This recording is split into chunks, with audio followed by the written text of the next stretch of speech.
ଆଗରୁ ଘର ବାଡ଼ିରେ କେତେ କ'ଣ ଫଳୁଥିଲା, ମାତ୍ର ଏବେ କେହି କିଛି ଲଗେଇବାକୁ ନାରାଜ। ଆଉ ଲଗେଇବେ ବା କେମିତି? ସମୟ ବା କାହା ପାଖରେ ଅଛି? ଆଉ ହନୁର ଭୟ କହିଲେ ନ ସରେ। ବାହାରେ ରହୁଛୁ ବୋଲି ଝରକା ପାଖରେ ଲଗେଇଛି ତୁଳସୀ ଗଛ।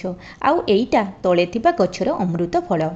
ଫୁଲ ଅଭାବରୁ ସେମିତି ପୂଜା କରି ଆସିଗଲି ରୋଷେଇ ପାଇଁ। ଆମେ ହେଉଛୁ ମିଡିଲ୍ କ୍ଲାସ୍ ଫ୍ୟାମିଲି। 5 ଟଙ୍କାରେ ପିଆଜ ମିଳିବା ଆଶାରେ ଅନଲାଇନ୍ରୁ ମଗେଇ ରାନ୍ଧିଲି ପନିର। ଆଉ ଧନିଆ ପତ୍ର ପାଚିଯିବା ଭୟରେ ତାକୁ ଘର ଭଳି ତେନ୍ତୁଳି ପକାଇ କରିଦେଲି ଚଟଣି। ଏହାପରେ ଶାନ୍ତିରେ ଭାତ ଗଣ୍ଡାଏ ଖାଇଲି। ସନ୍ଧ୍ୟା ସମୟକୁ ପୂଜାରେ ଲାଗିଥିବା ଅମୃତଭଣ୍ଡାକୁ ଖାଇ ବାହାରିଗଲି ମନ୍ଦିରକୁ। ମନ୍ଦିର ପହଞ୍ଚୁ ପ୍ରଭୁଙ୍କ ପାଇଁ ଟିକିଏ ଖେଚୁଡ଼ି ତିଆରି କରି ଆରତି କାମରେ ଲାଗିଗଲି।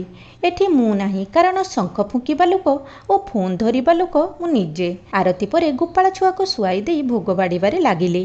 ଭିଡ଼ିଓଟି ଭଲ ଲାଗିଥିଲେ ଆପଣଙ୍କ ଭଲ ପାଇବା ସ୍ୱରୂପ ଗୋଟାଏ ଲାଇକ୍ ଓ ସବସ୍କ୍ରାଇବ୍ କରେଇଦେବେ। ଜୟ ଜଗନ୍ନାଥ।